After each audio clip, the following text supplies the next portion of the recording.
네, 안녕하세요. 네, 다시 2부에서 만나 뵙게 되었습니다. 저는 서울 다문화 교육지원센터의 박에스더 장학사입니다. 다시 만나 뵙게 돼서 반갑습니다.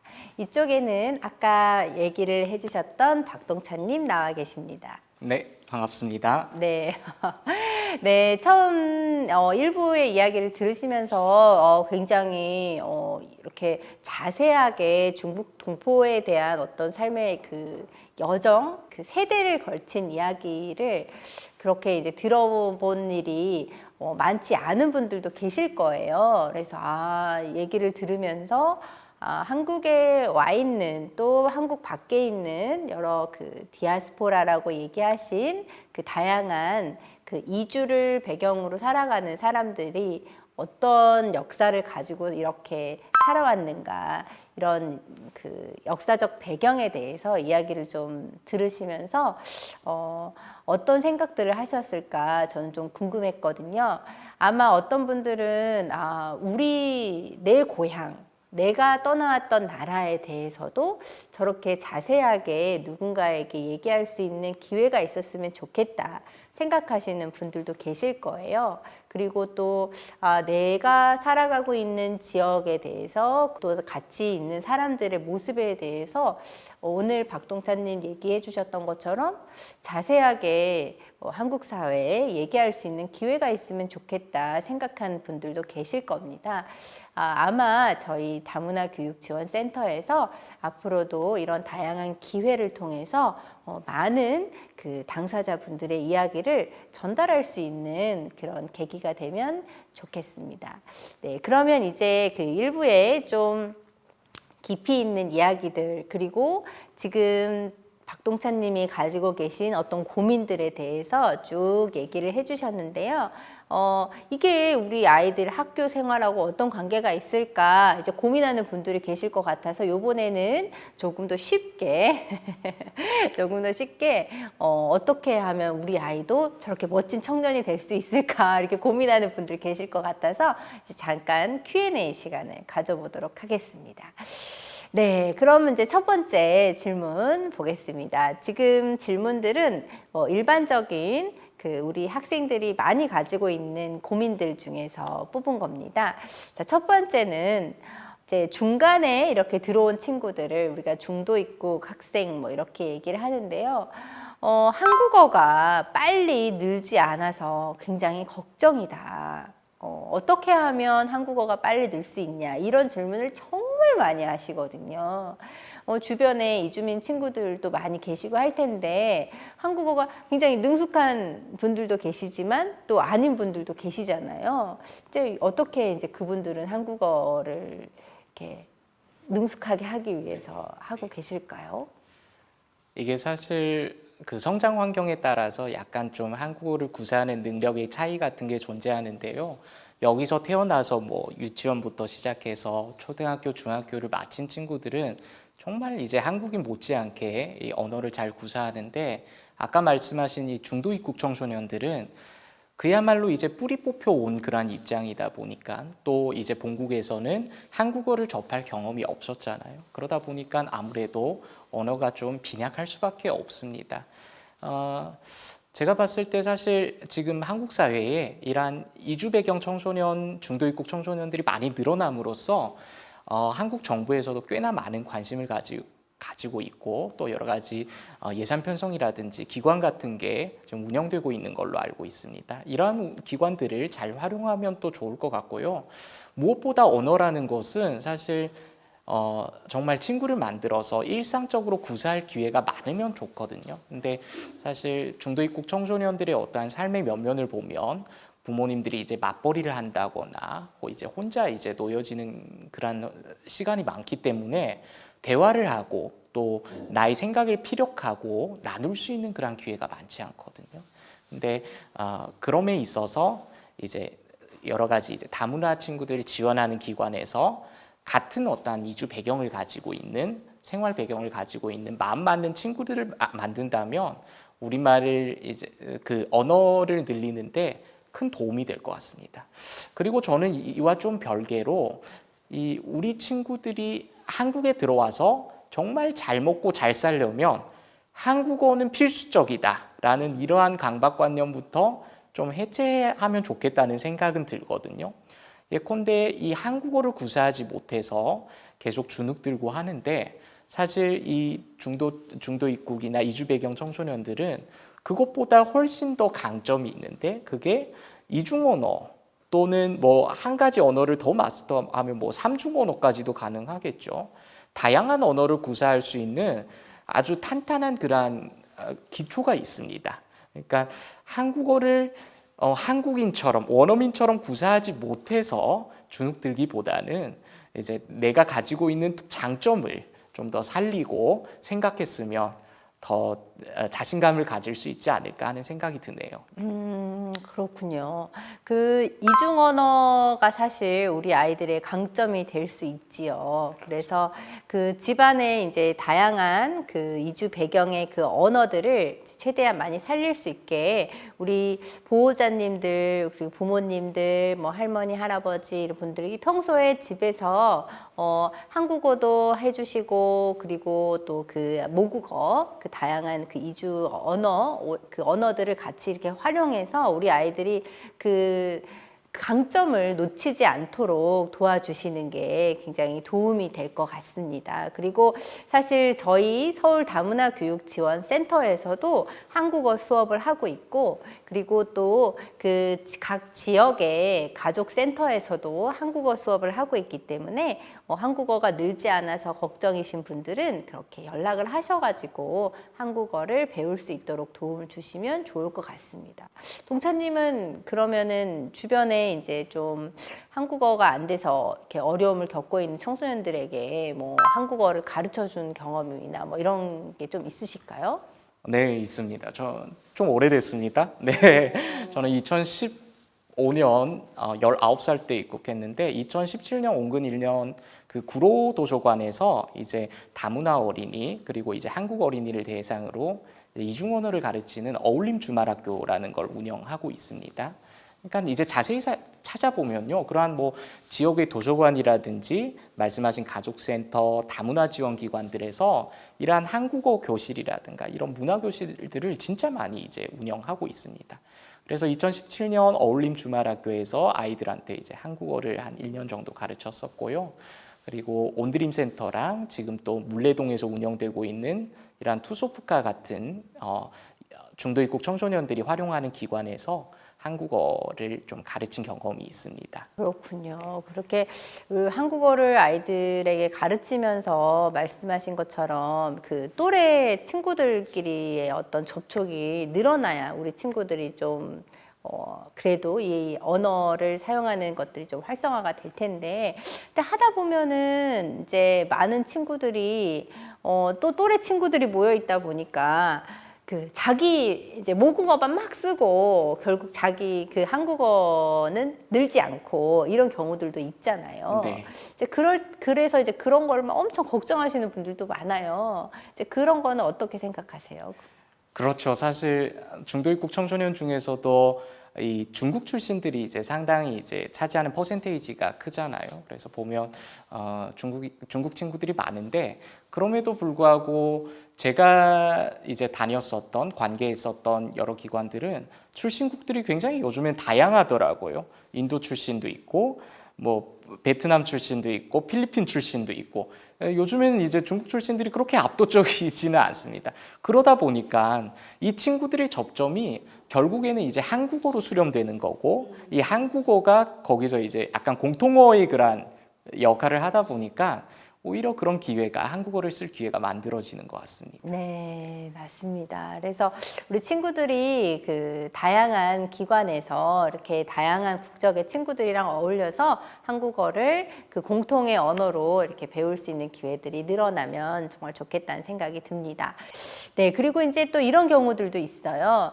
한국의 문화에 이제 빠르게 적응하라는 이제 주변의 눈치들이 이제 많이 생기는 경우들이 많죠. 근데 사실 제가 보면은 급식, 학교에서의 급식이 입맛에 맞지 않아가지고 그것 때문에 밥을 제대로 먹지 못하고 힘들어하는 친구들도 있고, 그 한국에서의 어떤 문화가 자기가 자라왔던 문화가 달라가지고 어려움을 겪는 경우도 있고, 또 그 사실 이 방송을 보고 계시는 그 학부모님들도, 그 우리 보호자님들도 한국에서의 그 학교 문화가 너무 어색하고 낯설어가지고 그거에 적응을 해야 될 것 같은데 빨리 적응이 안 돼서 되게 스트레스 받고 힘들다, 이런 얘기 하시는 분들이 정말 많거든요. 우리 동차님은 한국 이렇게 적응 과정에서 이렇게 스트레스를 어떻게 해결을 하셨는지. 많이 받았죠, 스트레스. 아, 안 받고 사는 사람이야 없겠죠. 어떤 스트레스를 받으셨어요? 스트레스야 뭐 일상적으로 정말 많이 겪죠. 근데 아무래도 이제 출신국에서 산 경험과 시간이 더 길다 보니까 식습관이라든가 여러 가지 문화 배경이라든가 이게 다 다르잖아요. 정말 여기 들어왔을 때는 맨 땅에 헤딩하다시피 했었죠. 근데 사실 이제 빠르게 적응하라는 주변의 그런 시선이나 압박이 있다고 하는데, 이게 보통 누가 줍니까? 이런 압박? 부모님들이거든요. 그러니까요. 근데 부모님들이 그렇죠, 주시고. 그렇죠. 근데 저는 이 우리 자식들, 우리 자녀들을 이 한국에 들어왔을 때 이 부분도 좀 고려해 주셨으면 좋겠어요. 이 친구들이 뭐 중국에서 혹은 뭐 본인의 이제 출신국에서 10년을 살았다면 한국에서 1년, 2년 하루 이틀 안에 적응하라는 것은, 그것은 너무 지나친 욕심이 아닌가. 최소한 그 친구에게 평등하게 10년이라는 시간을 줘야 하지 않을까라는 생각이 들거든요. 뭐 다른 걸 다 떠나서 일단 스트레스를 해소하는 거는 고향 음식. 중국 음식을 또 먹으면 또 되게 기분이 좋아지더라고요. 근데 요즘 제가 이 서남권, 서울 서남권 지역에 보면 이제 다문화 학교로 이제 지정된 곳들이 여러 곳 있잖아요. 그 다문화 학생들이 일정한 퍼센테이지를 넘어서면 그렇게 지정되곤 하는데, 그쪽에 이제 그 급식표를 한번 살펴본 적이 있는데, 대림중학교 같은 경우에는 일주일에 마라탕이 나오는 날도 있고 꼬바로우가 나오는 날도 있고 그러더라고요. 그러니까 이런 이런 좀 정책들이 좀 더 확장되고 널리 알려졌으면 좋겠다는 생각도 한편으로는 드네요. 네. 네, 학교에서 정말 다양한 그 국적의 아이들, 다양한 국적의 아이들이 그 각각의 나라의 음식들을 급식으로 먹을 수 있으면 사실 우리 아이들이 학교에 좀 이렇게 적응하는 것도 좀 쉽고, 그렇죠. 먹는 재미도 쏠쏠한 그렇죠. 거죠. 네. 네, 그런 부분들이 없잖아 있겠네요. 네, 그러면은 우리 친구들이 그런 음식을 통해서 또 학교에서도 내가 있는 걸 환영받는 그런 기분이 들 수도 있고, 그렇죠. 네, 고민을 많이 해봐야 될 것 같습니다. 학교에서 급식을 이렇게 하는 부분들. 네, 굉장히 좋은 의견이시네요. 네, 그리고 이제 그 우리 아이들이 학교 생활을 하다 보면은 사실 이제 뭐 우리나라에서 태어난 친구들이나 아니면 다른 중간에 온 친구들이나 가장 중요한 게 친구잖아요. 친구. 근데 이제 그냥 이제 아이들이 점점 성장하면서 어렸을 때는 아무 생각이 없었는데 커가면서 내가 또래 친구들하고 뭔가 약간 다른 것 같은데 이런 생각을 하기 시작하면서부터 우리 친구들이 조금 혼란스럽고 힘들어하기 시작하는 것 같아요. 그게 이제 초등학교에서는 초등학교 고학년, 그리고 이제 중학교 이렇게 사춘기 시절이 찾아오면은 더 정체성에 대한 고민들을 많이 하는 것 같은데, 이럴 때 우리 아이들이 이제 정체성에 대해서 혼란을 겪을 때 그 긍정적으로 지지해 줄 수 있는 그런 방법이 뭐가 있을까? 우리 동찬님은 어떻게 이제 주변에서 그런 고민과 혼란과 이런 걸 겪을 때 어떻게 해주는 게 조금 도움이 되셨어요? 정말 친구 한 명, 내 편이 되어주는 사람 한 명이 있으면 이 인생이란 게 또 사라지더라고요. 근데 우리 중도입국 청소년들은 아무래도 언어의 장벽이라든가 문화의 장벽 때문에 이 친구 만들기가 좀 쉽지 않은데, 일단 아까 말씀드린 것과 좀 비슷한 맥락에서 약간 요즘 이제 그래서 뭐 선주민 친구와 이주민 친구를 이렇게 짝짓기 해주는 그런 프로그램들도 있잖아요. 근데 그렇게 의식적으로 만드는 게 오히려 아이들한테 더 스트레스가 될 수도 있다는 생각이 들거든요. 그들이 정말 우러나오는 마음으로 이제 마음을 열 수 있게끔 그런 환경을 조성해 주는 게 중요한데, 저는 그 학교와 지역사회가 그런 역할을 해야 된다고 봐요. 예컨대 그냥 이제 아무런 이해가 없이 만나게 되면 결국에는 모순과 갈등이 발생할 수밖에 없는데, 그 전에 이 친구가 어떤 환경에서 살아왔는지, 이걸 이제 뭐 상호 이해 프로그램이라고도 하는데, 그걸 이제 좀 습득했으면 좋을 것 같고요. 그리고 또 말씀드린 이제 여러 교육기관을 통해서 정말 자신이 이제 마음을 터놓고 얘기할 수 있는, 자신과 비슷한 어떤 삶의 궤적을 가진 친구들을 만나는 것도 일종의 방법이 될 수 있을 것 같습니다. 네. 우리 부모님들이 그러면은 우리 아이들을 이제 그런 다양한 프로그램을 많이 이렇게 참여하도록 적극적으로 지원을 하셔야 되겠네요. 그러면 네. 네. 그리고 제가 봤을 때는 또 부모님들이 또 혹은 보호자님들이 해줄 수 있는 긍정적인 메시지도 있을 것 같아요. 우리 아이들에게. 부모님은 동창님에게 주로 어떤 메시지를 많이 주셨어요? 저는 오히려 이런 게 의도하신 바와 좀 어긋나는 것 같기도 한데, 약간 자유방임하다시피 했습니다. 저희 부모님은 특별한 간섭이 없고, 그러니까 이주 배경 청소년들이 제가 가끔씩 안타깝게 생각하는 게, 정말 어떠한 기대와 기탁, 어떠한 큰 기대를 이제 한 몸에 안고 살아가거든요. 그런 부담을 이제 부모님들이 많이 주거든요. 예컨대 이 이주 배경 청소년들의 이 부모 세대를 보면 거의 태반이 이제 한국에 들어와서 이주 노동자로 살고 있는 경우가 많거든요. 그러니까 내 자식만큼은 내 삶을 다시 답습하지 않겠으면 좋겠다는 그런 생각 때문에 그들에게 뭔가 그들의 진로에 지나치게 개입하고 그들의 어떠한 인생 설계에 지나치게 좀 간섭하는 측면이 있는데, 오히려 이게 아이들의 반발심을 사는 역효과를 낼 수 있다는 생각도 들거든요. 그러니까 아이들이 정말 이곳에서 자기가 하고 싶은 일을 정말 스스로 좀 탐색할 수 있게 약간 숨통을 트여줬으면 좋겠고요. 부모님들은 물론 그걸 이제 방임이라기보다는 간섭하되 관리하지는 말자, 지나치게 이제 매사 다 계획해주고 어떻게 이끌지는 말자. 우리 아이들도 참 생각이 있고 또 본인이 가고자 하는 길에 대해서 어떠한 신념 같은 게 있거든요. 그러니까 아이들을 좀 믿고 지켜봐 줬으면 좋겠다는 생각이 듭니다. 예. 네. 아이들을 믿고 지켜보면은 참 좋겠는데, 사실 부모님들 입장에서는 걱정이 많이 되셔요. 왜냐면 제가 만나고 제가 하는 친구들 중에서도 상당히 많은 친구들은 빨리 아르바이트를 하거나 해서 돈을 빨리 벌면 좋겠다. 나는 그냥 경제활동을 일찍 시작해서 빨리 독립하고 싶다. 그런데 지금 제가 지금 좀 보면 지금 이 친구가 빨리 돈을 벌 수 있는 방법이 지금 뭐 여러 가지 뭐 어떤 자격 취득이나 이런 게 막 안 된 상황에서 이제 편의점에서 아르바이트를 하겠다, 뭐 다른 단기 아르바이트를 해가지고 나는 돈을 많이 벌 수 있어, 막 이런 식으로 이제 생각을 하는 친구들도 너무 많거든요, 실제로. 그러면은 이제 부모님들 입장에서는 얘가 좀 장기적으로 이제 이렇게 대학도 나오고 뭔가 이렇게 했으면 좋겠다는 생각을 하실 거란 말이에요. 이런 경우에 우리 부모님들은 또 이제 그럼 이런 경우 어떡하냐 이럴 것 같거든요. 사실 저는 그걸 우리 친구들을 일방적으로 탓할 수만은 없는 문제라고 생각해요. 아이들이 저도 많이 봤거든요. 정말 하루빨리 이제 사회 진출을 하고 싶고 자신이 이제 경제적으로 정서적으로 독립하고 싶은 그러한 욕구를 가진 친구들이 많은데요. 일단 저는 아이들이 보이는 만큼, 자신이 경험했던 만큼 생각하고 행동하게 된다고 생각해요.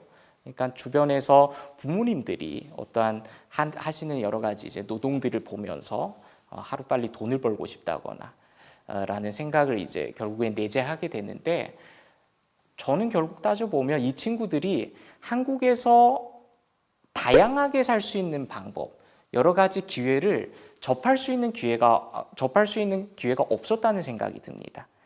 그런데 주변에 이제 대학에 뭐 진학한 친구도 없을 뿐더러 대학금 진학하는데 이 친구는 또 외국인 전형으로 가야 되는 거잖아요. 외국인 전형을 어떻게 준비할지, 또 어떤 학교에서 이러한 중도 입국 청소년을 받아주는지 이런 정보를 접할 기회가 원천적으로 차단되어 있고요. 그러니까 아이들이 다른 삶에 대한 상상을 못한다는 생각이 들어요.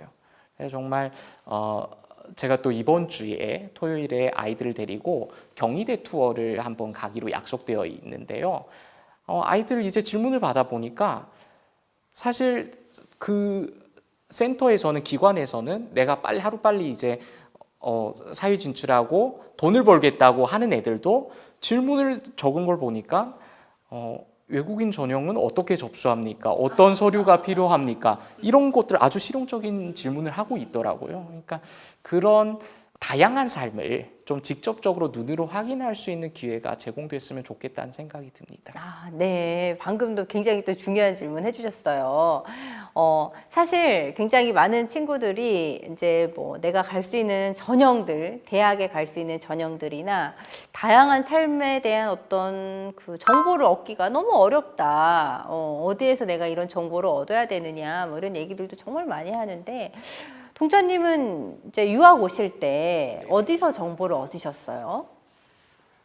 저는 조금 결이 다르긴 하는데, 저는 약간 초청장학생으로 이제 들어와서 스스로 준비한 측면이 없지 않아 있습니다. 근데 정보를 얻을 수 있는 길은 참 많죠. 예컨대 선생님이 몸담고 계시는 다운센터도 그런 역할을 해줄 수 있고요. 그렇죠. 네네. 네, 맞습니다. 네, 그리고 여러 가지 이제 뭐 레인보우 스쿨을 이제 그러한 프로그램을 운영하는 데서도 이러한 진로 프로그램들을 다 가지고 있거든요. 그러한 기관들에서 많이 도움을 받을 수 있을 걸로 생각됩니다. 그러면은 그 친구들이 이제 이렇게 그런 그 진로에 대해서 외국인 전형이 유리하냐, 아니면은 다문화 뭐 전형이 유리하냐, 이런 질문들을 동차님에게도 많이 하나요? 저는 많이 받습니다. 또 입학 시즌이 되면 또 특별히 연락이 자주 옵니다. 네. 그럴 때는 어떻게 도움을 주세요? 이제 보면 학교별로 이제 입학처 홈페이지라는 게 있거든요. 거기에 가면 학교마다 좀 부르는 이름이 다르긴 한데, 글로벌 전형이라고도 하고 재외국민 전형이라고도 하고 외국인 전형이라고도 하고요. 거기 이제 입학 요강 같은 게 나와 있습니다. 그걸 좀 찾아주고요. 무엇보다 그런 서류 준비에 앞서서 아이들이 진짜 어떤 공부, 어떤 학문을 하고 싶은지, 정말 전공이 다양하잖아요. 그런 전공에 대한 좀 멘토링 같은 것도 좀 해드리고 있습니다. 그렇군요. 그러면 우리 친구들은 주로 어떤 전공들을 많이 가고 싶어 하나요?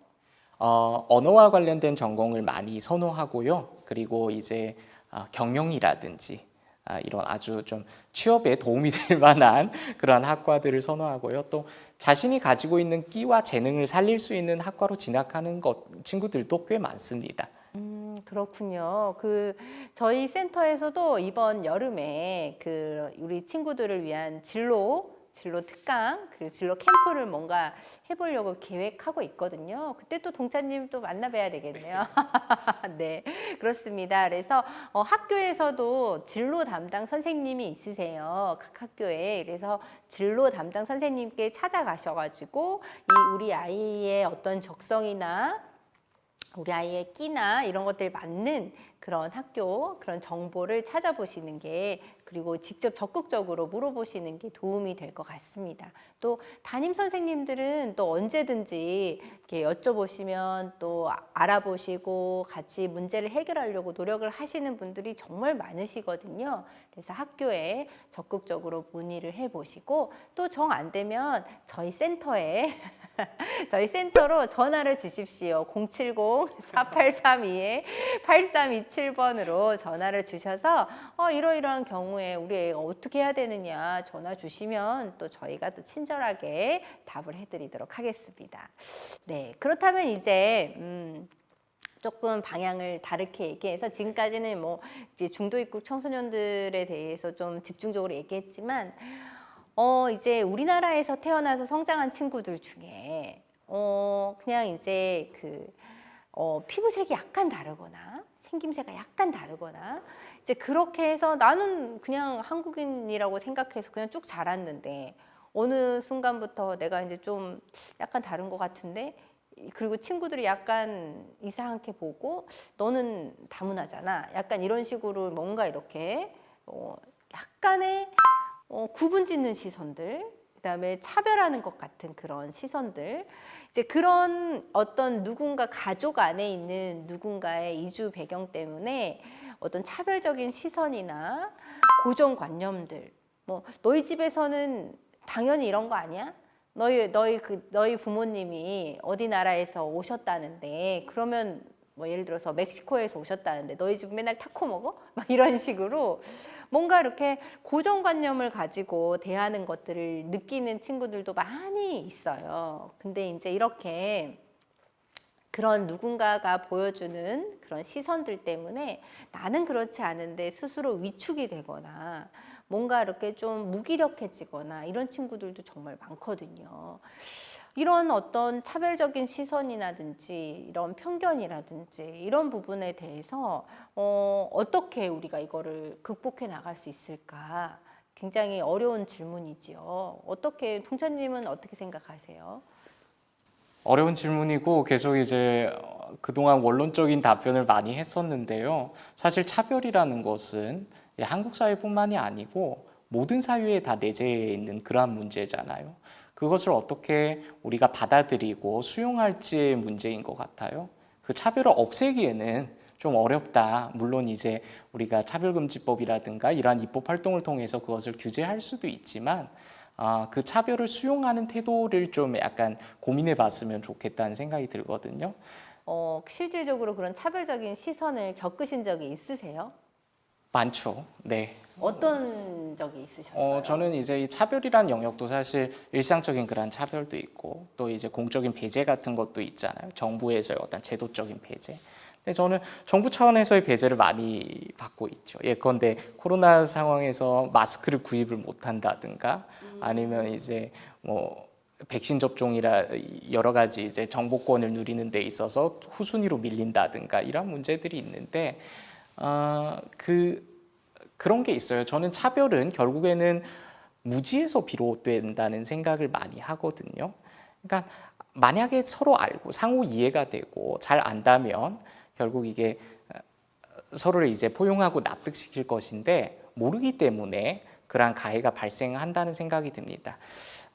예전에 구로중학교에서요, 중국 출신이 이제 청소년이 있었는데 아무래도 집에서 볶음 요리라든가 중국에서 이제 향신료를 많이 넣는 그러한 요리들을 많이 해먹다 보니까 이제 옷에 그러한 냄새가 배겼나 봐요. 그래서 그 친구가 학교에서 친구들로부터 약간 왕따를 당할 뻔했었던 일이 있었거든요. 이건 실제 있었던 사건인데요. 근데 그 학부모가 이 사실을 알고 그 구로중학교 같은 경우에는 또 특별히 이 중도 입국 청소년들이 많이 다니고 있는 학교다 보니까 이 중도 입국 청소년들의 부모님들이 이제 어머님들이 학교에 찾아갔습니다. 항의하러 찾아간 것이 아니라 식재료를 싸들고 아이들한테 중국 음식을 이제 대접한 겁니다. 만들어서 직접 아이들한테 돌린 겁니다. 양꼬치도 해먹이고 여러 가지 볶음 요리도 해먹이는데 아이들 반응이 너무 좋은 거죠. 예. 그런 이러한 경험 속에서 정말 차별과 편견도 누그러지고 또 약간 관계도 개선되지 않을까 싶네요. 네. 그렇군요. 그러면은 동찬님 생각에는 이제 우리가 지금 당장 어떻게 이제 뭐 상황을 이렇게 뒤집듯이 차별을 막 완전히 없애고 완전히 극복하고 막 이러기는 어려우니까 이런 상황이 벌어졌을 때 이거를 어떻게 더 좋은 방향으로 개선해 나갈 수 있을까 그런 측면에서 좀 넓은 마음으로 우리 보호자님들께서 이제 그 부분을 이제 극복하기 위한 방안을 이렇게 고민을 하시면 좋겠다는 얘기를 하신 거죠? 네, 뭐 하루아침에 네. 세상이 바뀌어질 거란 건 너무 좀 이상적인 접근이고요. 그럼에도 불구하고 우리가 일상적으로 선주민과 이주민이 더 자주 부딪히고 만나고 접촉할 수 있고 그러한 마주침을 만들 필요가 있는 거죠. 지금 보면 아직도 상당한 단절이 있고요. 선주민들은 선주민들끼리, 이주민들은 이주민들끼리 자신들의 그 어떠한 바운더리 속에 약간 갇혀 있다는 생각이 들거든요. 그래서 사실 여론조사 같은 경우 전에 어떤 기관에서 여론조사를 돌렸는데요. 그 이주민들에 대해서 편견을 갖고 있는지 물었을 때 절대 다수의 사람들이 편견을 가지고 있다고 고백합니다. 그런데 아래 또 무슨 질문이 붙었냐면 일상적으로 이주민을 직접 대면해 본 경험이 있습니까? 라고 물었을 때 또 절대 다수의 사람이 없다라고 이제 응답하는 이러한 것들을 어떻게 해석해야 되느냐. 그래서 결국에는 차별과 편견은 무지에서 비롯되는 측면들이 많다 보니까 물론 이 한국 사회의 노력도 필요하겠지만 이주민들도 자신들의 어떠한 문화의 자부심을 가지고 그것을 한국 사회에 어필하는 노력을 또 같이 해줬으면 정말 한국 사회가 더 다채로워지지 않을까 싶습니다. 네. 네. 그 말을 들으니까 갑자기 이제 저는 이제 다양한 친구들이 많은 편이에요. 다른 네. 그 피부색이나 다른 국적 뭐 여러 가지 다양한 정체성을 가진 친구들이 많은 편인데 제 친구들 중에서 이제 미얀마 친구들이 얼마 전에 지난달인가 이제 미얀마의 설이라고 저를 이제 초대를 한 거예요. 식사로. 그래서 이제 그 집에 갔더니 미얀마 음식들이 이렇게 잔뜩 차려져 있고 같이 이제 그 설날 풍습을 같이 이렇게 나눈 적이 있어요. 이제 그때 정말 적극적으로 자신들의 문화에 대해서 친구를 초대해서 얘기를 해주고 하니까 너무 좋더라고요. 근데 이제 그 친구들이 그런 얘기를 하더라고요. 많은 한국 사람들은 밥 한번 먹자, 밥 한번 먹자 이렇게 얘기하는데 실제로 그러면은 밥을 먹으려고 계속 기다리고 있었는데 연락이 안 온다 그러더라고요. 맞아요, 예, 맞아요. 그런 경우가 너무 많았다. 근데 이제 저 같은 경우에 이제 그런 얘기를 들었을 때 바로 연락을 하고 날짜를 잡았대요. 그래서 진짜 친구가 될 수 있겠구나 이런 생각을 했다 하더라고요. 근데 사실 이제 그런 경우에 조금 더 적극적으로 초대를 이렇게 해주시면 어떨까? 그 주변에 누군가 왜냐하면 한국에서는 이렇게 약간 일상 인사로 다음에 밥 한번 먹자 이렇게 얘기하는 경우가 많아서 적극적으로 좀 그 주변에 친구들을 좀 이렇게 연락을 하셔서 만들어 보기도 하고 또 이제 저희 같은 곳에서 하는 프로그램이 정말 많이 있거든요. 그런 프로그램에 참여도 많이 하시고 이제 신청도 하셔가지고 가서 이제 직접적으로 적극적으로 그런 그 소통하는 시간들을 가져보시는 것도 더 도움이 되실 것 같아요. 그런 모습을 보면서 또 우리 아이들도 더 이렇게 당당하고 적극적으로 이렇게 학교 생활을 할 수 있게 되지 않을까 이런 생각이 듭니다. 네, 그렇다면 우리 주변에 지금 여기 나와 계시는 동참님 같은 되게 좋은 역할 모델들이 사실 많이 있으면 좋겠잖아요. 그쵸? 네, 우리 아이들에게 이제 좀 소개해 줄 수 있는 또 다른 이렇게 좋은 롤 모델이 될 수 있는 분들이 좀 또 주변에 좀 있으실까요? 어떤 분들이 있으실까요? 우리 친구들은 사실 유인전기를 통해서 정말 많이 접하죠. 근데 저는 이 부분이 항상 조심스럽습니다. 아까도 말씀드렸다시피 이주 배경 청소년들이 유독 부모 세대로부터 특별한 기대를 받고 있습니다. 우리 자식들은 나와는 어떠한 다른 길을 걸어야 되고 다른 삶을 살아야 된다는 그런 기대 속에 그게 일종의 스트레스로 작용할 때가 많거든요. 사실 유인이라면 제가 아까 강의 중에서도 말씀드렸던 그런 분들이 많죠. 예컨대 마르크스라든가 프로이트 또 뭐 좀 이건 좀 별로 일상적으로 접하기 어려운 분들인데 미국 대통령 오바마 같은 경우 그리고 유명한 과학자 아인슈타인 같은 경우에도 결국에는 다 이주민들이었거든요. 하나의 문화에서 다른 문화권으로 건너간 그런 경험을 가지고 있는 사람들인데 저는 그런 사람들은 차치하고 사실 우리 청소년들의 아버님이 여기에서 먼저 어떠한 이주를 해와서 생활 기반을 다 닦아놓고 아이까지도 이제 데리고 온 입장이잖아요. 그분들이야말로 일종의 어떠한 롤모델로 충분히 역할을 할 수 있다는 생각이 들거든요. 아이들이 그러한 이주의 경험이 얼마나 많은 갈등과 또 아픔이 있겠습니까? 그런 아픔을 이제 꽁꽁 숨기지 마시고 아이들과도 이제 마음을 터놓고 얘기하면서 너가 지금 겪고 있는 어떠한 방황이라든가 갈등 그거 우리도 다 겪었다 이렇게 좀 스스럼 없이 얘기해 보면 아이들도 마음을 열고 또 우리 부모님들과도 어떠한 정서적 공감대를 만들어낼 수 있지 않을까 하는 생각이 듭니다. 네, 굉장히 좋은 얘기를 해주셨어요. 그러니까 사실 물론 우리 친구들이 요즘에 볼 수 있는 이제 TV 프로그램에 나오는 여러 이제 그 이주 배경을 가진 분들이 많이 있죠. TV에 나와서 아까 그 강의 중에도 얘기하셨다시피 뭐 비정상 회담이나 아니면 뭐 대한 외국인이나 뭐 그 많았죠. 지금까지 그 미디어에 나왔던 수많은 사람들이 많이 있죠. 한국 사회에서 성공하고 뭔가 이제 방송에도 많이 나오고 이제 그런 분들이 많이 있었지만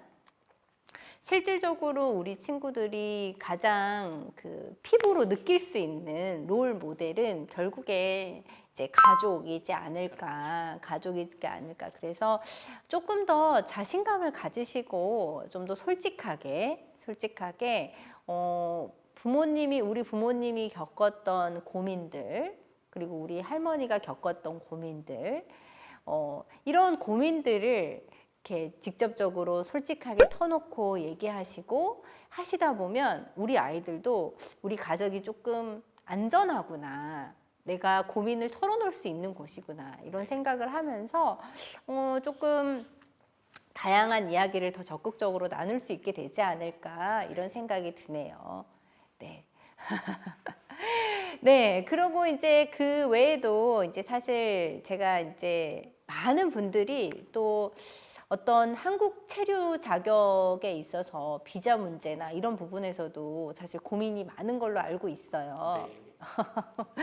네, 그럴 때 이제 제가 알기로는 일부 학교에서는 그 이제 아이들에게 어떤 전문 자격을 따게 해서 이제 그 안정적인 그 비자를 획득할 수 있게 도움을 준다거나 하는 경우들을 많이 봤는데 동창님 주변에서는 그런 체류 자격의 문제라든지 그런 이렇게 뭔가 이렇게 장기간에 멀리 있는 미래를 바라보기가 좀 어려워서 당장 눈앞에 있는 것들을 어떻게 해결하기 위해서 막 애쓰고 막 이러는 친구들을 좀 많이 보셨을까요? 사실 이게 한국 정부의 출입국 정책이라든가 비자 제도 같은 게 굉장히 자주 바뀝니다. 그래서 여기에 대해서 좀 많이 비자 문제 때문에 되게 골머리를 앓는 그런 분들도 많은데요. 예컨대 예전 같은 경우에 이 고려인 청소년들 그리고 지금으로 말하면 이제 난민 청소년들은 성인이 되면 이제 그 부모와의 어떠한 동거 비자가 이제 말소되면서 본국으로 돌아가야 되는 그러한 상황이 있었는데 요즘은 그게 제도적으로 좀 개선된 걸로 알고 있습니다. 그럼에도 불구하고 좀 더 안정적인 체류를 위해서 또 약간 자유로운 취업을 위해서 자격증을 취득한다거나 여러 가지 국가 기술 공인 자격증을 이제 공부하는 친구들도 더러 있습니다. 그렇죠. 주변에 어떤 자격증을 조금 친구들이 따는 걸 좀 보셨을까요? 사실 이 자격증을 땀으로써 비자를 바꾸는 제도 자체가 굉장히 좀 불합리하고 문제가 많습니다. 그리고 이러한 자격증이 또 모든 자격증이 다 해당되는 게 아닙니다. 굉장히 한국의 어떤 산업 현장이 필요로 하는 그리고 되게 약간 3D 업종에 좀 편중된 측면이 있고요. 그래서 뭐 제빵이나 용접이나 뭐 한식 조리사나 세탁 기능사 이런 것들이 많은데 우리 친구들이 그나마 이제 공부하면서 따기에 좋은 것은 이제 컴퓨터 관련된 자격증, 뭐 정보 처리 기능사 같은 자격증이 있습니다. 그렇군요. 그런 이런 실질적인 얘기 해주시니까 되게 도움이 되실 것 같아요. 네, 좋습니다. 네, 이런 그 조금 더 이제 진로에 대한 더 구체적인 이야기들은 저희가 이제 여름에 있을 진로 캠프 때 좀 더 구체적으로 얘기 나누기로 하고요. 오늘 솔직하게 가족의 그 고조 할아버지 그렇죠. 네. 고조 할아버지 때부터 있었던 그런 가족의 역사와 그리고 우리 사회에서 이주민으로서 고민하시는 것들에 대해서 우리 동차님이 이제 많은 얘기 나눠 주셨는데요. 이제 여기서 이제 마무리를 하려고 하는데 마지막으로 우리 이 방송을 보고 계신 학부모님들 그리고 또 보호자님들께 하시고 싶은 얘기가 있으시면은 한 말씀 해주시겠어요? 네. 저는 2015년에 한국에 들어와서 지금 한 온근 7년 정도 살고 있는데요. 저도 지금 아직 제대로 적응을 못했습니다. 그래서 우리 부모님들 정말 자녀분들 보시면서 너무 조급해 하지 마시고 아이들이 이제 본인의 출신국에서 생활해 왔던 그 패턴이 있지 않습니까? 그 패턴을 사실 깨기는 쉽지 않거든요. 사실 부모님들도 우리 학부모님들도 여기 살면서 보면 계속 이제 본국의 어떤 본국에서 사용하던 뭐 억양이라든가 아니면 습관이라든가 이런 게 불쑥불쑥 나올 때가 많습니다. 그러니까 아이들한테 너무나 큰 부담을 지우지 마시고 우리 아이들 잘 알아서 잘 하고 또 여러 가지 본인들도 여러 가지 고민을 많이 할 겁니다. 부모님들이 옆에서 많이 다독여 주시고 또 특별히 이 프로그램 자체가 우리 다운센터에서 기획이 됐는데요. 주변에 정말 활용하고 이용할 수 있는 관련 편의기관들이 아주 많습니다. 다문화 지원 프로그램, 중도 입국 청소년 지원 프로그램들도 많이 운영되고 있으니까요. 조금만 발품만 팔면 여기 아주 쉽게 접근할 수 있고 우리 아이들에게 더 많은 선택지를 제공해 줄 수 있다는 것 그런 정보를 좀 드리고 싶네요. 네. 네, 감사합니다. 얘기를 해주셔서 말씀드리는 건데요. 저희 센터에서 안 그래도 사실 한국에 있는 되게 많은 정보를 정말 검색하기가 힘드시잖아요. 그래서 저희 센터에서 한 달에 한 번씩 그 정보지를 만들어서 홈페이지에 올리고 있습니다. 저희가 19개의 언어로 번역을 해서 올리고 있거든요. 그래서 사실 이 방송은 중국어하고 영어하고 베트남어로 번역이 돼서 나가지만 거기에는 정말 많은 지금 서울에 있는 많은 이주민들을 위한 다양한 언어로 번역이 돼서 저희가 홈페이지에 올리고 있으니까요. 그런 정보들도 활용해 보실 수 있으면 너무 좋지 않을까 하는 생각이 듭니다. 네, 저희가 이제 다음 주 방송에서는 오늘 그 동창님께서 계속 강조해서 얘기해 주셨던 것이 우리 보호자님들께서 조금 마음을 좀 내려놓으시고 우리 아이들하고 좀 적극적으로 좀 소통도 하시고 좀 믿고 우리 친구들을 믿고 또래 친구들을 적극적으로 만날 수 있는 기회도 주시고 좀 이 친구들에게 과한 기대는 조금 내려놓으시면 좋겠다 막 이런 얘기들을 많이 해주셨는데 어려우시잖아요. 그런 게 굉장히 어려우시잖아요. 저희가 다음 주에는 그래서 지금까지 굉장히 오랜 시간 동안 우리 어른들, 부모님들을 상담해 오셨던 연세대 장석연 교수님께서 이 자리에 오셔서 이야기를 나누어 주실 예정입니다. 그래서 많은 분들의 고민이 그 자리에서 또 해결이 되는 시간이 될 수 있으면 좋지 않을까 하는 생각이 듭니다. 네. 그리고 오늘 나누었던 이야기들 중에 진로하고 관련된 얘기들은 저희 센터 유튜브 채널에 보시면 2020년에도 저희가 다문화 학부모 아카데미를 했었고 2021년에도 했었는데 그 학교 생활과 그다음에 아이들의 대입 진로 진학에 대한 영상들, 유튜브 클립들도 다 있거든요. 그래서 해당되는 부분들도 같이 연결해서 보시면 도움이 되실 것 같습니다. 네, 오늘 긴 시간 이야기 들어주셔서 감사하고요. 다음에 또 재미있는 방송으로 만나뵐 수 있으면 좋겠습니다. 감사합니다.